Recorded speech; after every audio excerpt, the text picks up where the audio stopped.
Good morning students. आज हमारा BCA fourth semester के स्टूडेंट्स के लिए सब्जेक्ट ऑपरेटिंग सिस्टम चल रहा है और उसकी यूनिट फर्स्ट चल रही है। आज उसमें हम पढ़ेंगे एल्गोस। हमने पेज रिप्लेसमेंट पढ़ा था और पेज रिप्लेसमेंट में आपकी 3 एल्गोस थी। FIFO first come first out, जो पहले आएगा वो ही पहले जाएगा। इसका पहली कंडीशन ये थी। इसकी थी ऑप्टिमल पेजेस रिप्लेसमेंट। इसमें देखते थे कि हम कितने ऑप्टिमल हैं और फिर उसमें से रिलीज़ करते थे। इसमें था LRU लीस्ट रिसेंटली यूज्ड। इसमें जो लास्ट में रिसेंटली में यूज़ करी गई है सबसे पहले, उसको रिमूव करते हैं। तो फर्स्ट कम फर्स्ट आउट हम पढ़ चुके थे। देख लेते हैं। एक बार हमने देखा था कि आपको ये रेफरेंस स्ट्रिंग मिलेगी और आपको फिर ये स्टेप से मिलेगा और 1 बाय 1 करते चले जाना है कि, और जैसे ये ख़त्म कैसे होगी, पहले फर्स्ट देखो यहाँ पर, देखो पहले ये आई, फिर यहाँ पर ये, और फिर यहाँ पर ये, फिर यहाँ पर ये स्टेप से चलता जा रहा है ना कि पहले ये ख़त्म ये ख़त्म। इस स्टेप से हमने ये एल्गो बनाई है। इसमें मैंने क्वेश्चन में कभी कभी आ जाता है, इसमें ये पूछे कि कितने हिट्स हैं और कितने फॉल्ट पेजेस है। तो ये बताया था मैंने, ये फॉल्ट पेजेस हैं और ये बताई थी मैंने हिट्स है। ठीक है, तो आप इसमें ऐसे काउंट भी कर सकते हैं। इसकी मैं आपको बता चुकी थी। अब सेकंड चलेंगे ऑप्टिमल पेज रिप्लेसमेंट। देखो ऑप्टिमल पेज रिप्लेसमेंट, ठीक है, replace the page that will not be used for the longest. उस चीज़ को रिमूव करना है इसमें जिस चीज़ को, मतलब जिस वैल्यू को हम ज़्यादा लंबे समय तक यूज़ नहीं कर रहे हैं। यहाँ पर वैल्यू नहीं है, ये आपका एक तरीके से पेजेस होते हैं। ठीक है, पेजेस होते हैं। तो ये पेजेस बने होते हैं क्योंकि हम जब मेमोरी को लेते हैं वो पेजेस में लेते हैं। और फॉल्ट होता है कि जब हमारा जो डेटा है, पेज फॉल्ट वो होता है जब हमारा डेटा सेकेंडरी मेमोरी में चला जाता है, मेन मेमोरी में नहीं रहता है, उसे हम पेज फॉल्ट बोलते हैं। ठीक है, तो इसमें एक तो हिट होगा, हिट की मीन्स वो जो आपका मेन मेमोरी में ही है, और पेज फॉल्ट का जो मैं स्टार बनाती हूँ उसका मतलब है कि वो हमें हार्ड डिस्क से लाना पड़ रहा है। ठीक है, तो चलो स्टार्ट करते हैं।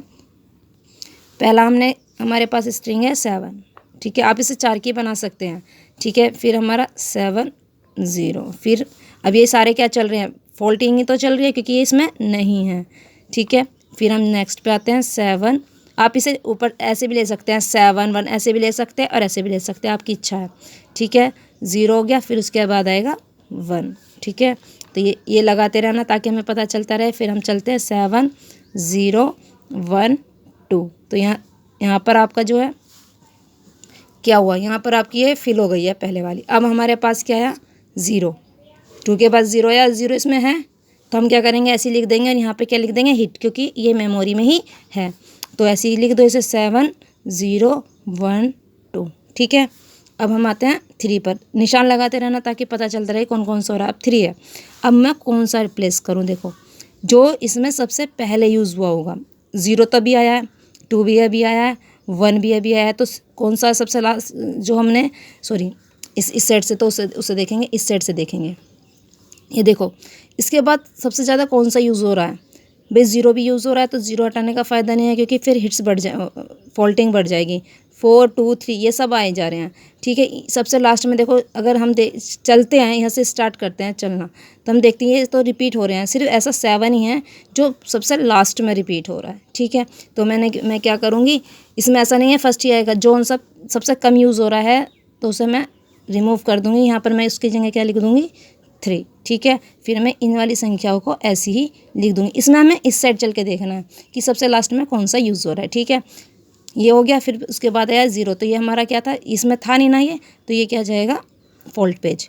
इस वाले में क्या जाएगा, ये फिर हिट, क्योंकि ये इसमें है। ये 0 की बात चलेगी तो 0 है तो इसे ऐसे लिख दो, 3 0 1 2। कुछ समझ में आया। अब हमारा 0 आ गया। अब हमारी बात चलेगी 4 पर। ठीक है, अब हम 4 पर आ गए हैं। अब इसमें देखना, देखो इस वाले फेम में देखना कि कौन कौन से यूज़ हो रहा है। 2 3 0 यूज़ हो रहा है, आ रहा है।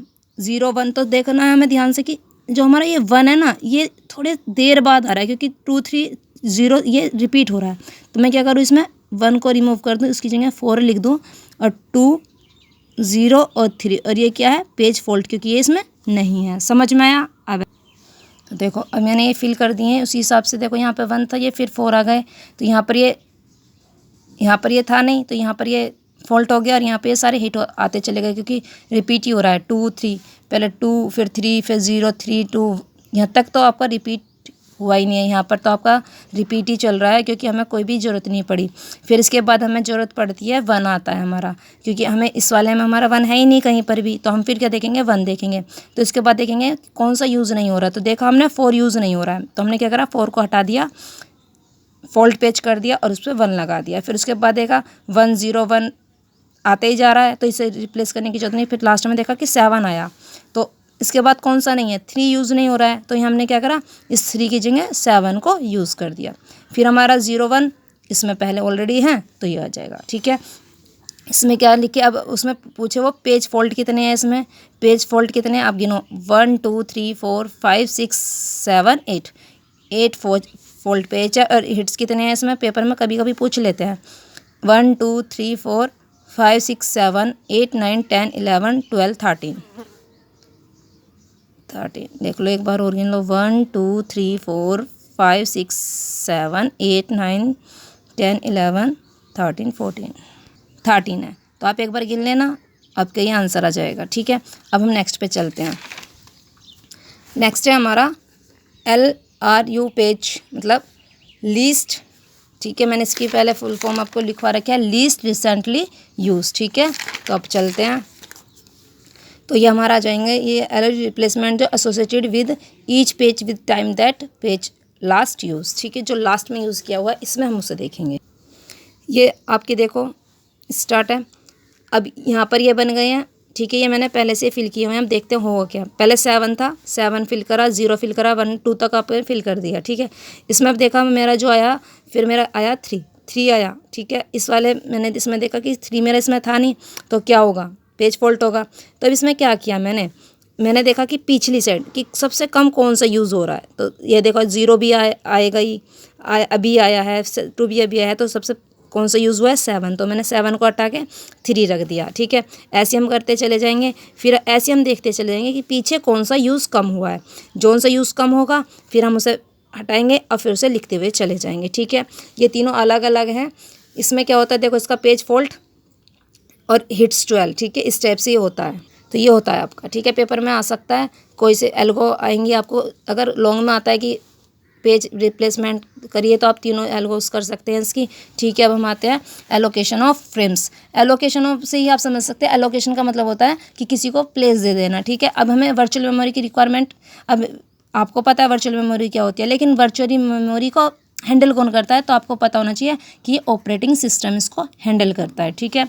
अब हमें इसकी रिक्वायरमेंट जब कब पड़ती है, जब हमारे जो मेमोरी हमने दी है वो ज़्यादा होती है मेन मेमोरी से, ठीक है। जब ये हमें वर्चुअल मेमोरी की रिक्वायरमेंट पड़ती है, फ्रेम्स हम छोटे छोटे फ्रेम्स बनाते हैं, उसमें उन्हें एलोकेट करते हैं, इसलिए एलोकेशन ऑफ फ्रेम्स का मीन्स ये है, ठीक है। अब पेज रिप्लेसमेंट हम पढ़ चुके हैं, क्योंकि जब एल्गोस रिक्वायरमेंट पड़ेंगे, क्योंकि मेरे पास ये हैं, एक मैंने F3 में दे दिए और एक F=3, मतलब मेरे पेजेस जो होंगे वो एक तो 3 में होंगे, एक 2 में होंगे, तो इसमें जैसे मैंने 2 कर दिए, तो मुझे ये लेके आना है, तो मुझे ये रिप्लेस करना पड़ेगा ना पहले, तो रिप्लेस करने के लिए जौन सी मेरी एल्गोस लगेंगी वो यूज़ होंगी, ठीक है। उसके लिए एलोकेशन के लिए हमारे ये दिए हुए हैं, इक्वल एलोकेशन, वेट एलोकेशन और डायनेमिक एलोकेशन। फ्रेम के 3 एलोकेशन होते हैं। इक्वली से तो आप समझ जाएंगे सबको इक्वली बांट देता है। सपोज इसके पास 60 फ्रेम्स हैं, तो इसने क्या करा, सारे के सारे फ्रेम्स इसे मतलब 3 से डिवाइड कर दिया, क्योंकि हमारे पास प्रोग्राम कितने, मतलब यूज़र कितने हैं, 3 हैं, तो हमने इसे डिवाइड कर दिया, तो ये आ गया 20 तो इन सबको 20 दे दिया। लेकिन इसमें एक दिक्कत है, भाई इसको 20 दे दिया तो इसका तो काम ख़त्म हो जाएगा, लेकिन इनका तो काम बच जाएगा, तो ये सूटेबल नहीं है। ये एक तरीके से अनइक्वल तरीके से काम करता है, क्योंकि सबको इक्वल तो दे दिया, लेकिन किसी का काम ज़्यादा है, किसी का काम कम है, इस वजह से, ठीक है। नेक्स्ट पे चलते हैं हम, वेट एलोकेशन। वेट एलोकेशन में क्या काम करता है, वो एक तरीके से काम करता है, जैसे P=2 तो हमारे 30 है, P=30 है, P3=40 है, तो पहले तो इसने इनको टोटल कर लिया कि टोटल फ्रेम्स हैं कितने, तो टोटल फ्रेम्स हमारे पास 100। तो ये फॉर्मूला लगाता है P1 के लिए कि जितनी वैल्यूज़ हैं, P1 जितना भी है और जितना टोटल आया है, ठीक है, उसे मल्टीप्लाई कर दें 10 से, 10 से डिवाइड कर दिया उसने, क्योंकि उसने 10 फ्रेम्स हैं उसके पास। कितने फ्रेम्स हैं, 10 फ्रेम्स हैं। हमारे पास उसे रिक्वायरमेंट कितनी है, 100 की, तो इसने क्या करा, 10 फ्रेम्स हैं, तो यहाँ पर जितने भी फ्रेम्स होंगे तो वहाँ पर ये रख देना है, इनका जो टोटल आया है वो यहाँ रख देना है, इन्हें डिवाइड कर देना। तो एक को P1 को 3, फिर 3 और फिर 4 मिल जाएंगे। ये होता है वेट एलोकेशन, वेट के हिसाब से एलोकेट कर देना। फिर एक आता है लास्ट है डायनेमिक एलोकेशन। डायनेमिक एलोकेशन क्या होता है, वो प्रायोरिटी देखता है कि किसको रिक्वायरमेंट ज़्यादा है। जैसे P0 और P1 है, ये पहले से लगा हुआ था लेकिन इसको रिक्वायरमेंट ज़्यादा थी, इसकी प्रायोरिटी ज़्यादा थी, तो हमने क्या करा, इसको वापस भेज दिया यहाँ पर, अभी तुम रुको और इसका काम हम करने लग जाएंगे। ठीक है, ये होता है डायनेमिक एलोकेशन। अब बात चलती है हमारी thrashing. What is a thrashing? भाई आपको पता ही है, a process thrashing if they spending more time paging than execution. मतलब पेजिंग में लाने में, ये देखो यहाँ पर आपका ये चल रहा है, पहले यहाँ पे ये चल रहा है, इसके बाद फिर ये जो नीचे की साइड आ रहा है उसे बोलते हैं हैशिंग। डिग्री ये आपका डायग्राम है। अब हुआ कि आप देखते हैं भाई, मेरे पास P1 P2 P3 थे, ठीक है, मेरे पास सपोज़ 10-10 इनके वो थी, ठीक है। तो मेरा क्या हुआ, मैंने क्या करा, पहले इन सब की एक एक वैल्यूज़ में डाल दी। P1 का पहला P1 थोड़ा थोड़ा डेटा इसमें डाल दिया कि प्रोसेसिंग होती रहे। लेकिन अब हुआ क्या कि CPU की रिक्वायरमेंट हुई, P1 का जो पेज है ना वो सेकेंड वाला पेज चाहिए इसे। तो क्या होगा, वो CPU मेन मेमोरी में तो है नहीं, रैम में है नहीं, क्योंकि रैम में नहीं है तो वो कहाँ जाएगा, सेकेंडरी मेमोरी से लेना है। और सेकेंडरी मेमोरी से जैसे ही लेना जाएगा तो क्या हो जाएगा, पेज फॉल्ट। अब जब पेज फॉल्ट होता रहेगा तो क्या होगा, टाइम बहुत ज़्यादा कंज्यूम हो जाएगा, क्योंकि भाई वहाँ से लेके आने में टाइमिंग बहुत ज़्यादा यूज़ होगी। तो उसे ये बोलते हैं हैशिंग। ठीक है, इसको रिमूव करने के लिए हम काफ़ी एल्गोस लगाते हैं ताकि ये रिक्वायरमेंट ये कम आए ही ना, और कोशिश करते हैं कि हम डेटा मेन मेमोरी में ही अपना स्टोर, ज़्यादा तो होगा नहीं, लेकिन जो हम रिसेंटली यूज़ करें उससे हम डेटा को रख सकें। ये होता है हमारा हैशिंग। ठीक है, स्वैपिंग आउट इसमें होती रहती है, price of the process just before that piece of needed. जब ज़रूरत पड़ेगी तब हम इसे करते हैं। ठीक है, ये इसका डायग्राम है। ठीक है, इसे रिमूव करने के लिए हम क्या कर सकते हैं, मेन मेमोरी को इंक्रीज़ कर सकते हैं, जो कि इम्पॉसिबल नहीं है, कभी हो भी सकती है नहीं भी, लेकिन लॉन्ग टर्म शेड्यूलर हम इसमें लगा सकते हैं। ठीक है, ये बात थी हैशिंग की। अब आपका कंप्लीट हो चुका है, और जो भी आप ये फर्स्ट यूनिट आपकी कंप्लीट हो चुकी है, अगर आपको कुछ भी पूछना हो तो आप इसमें पूछ सकते हैं। Thank you.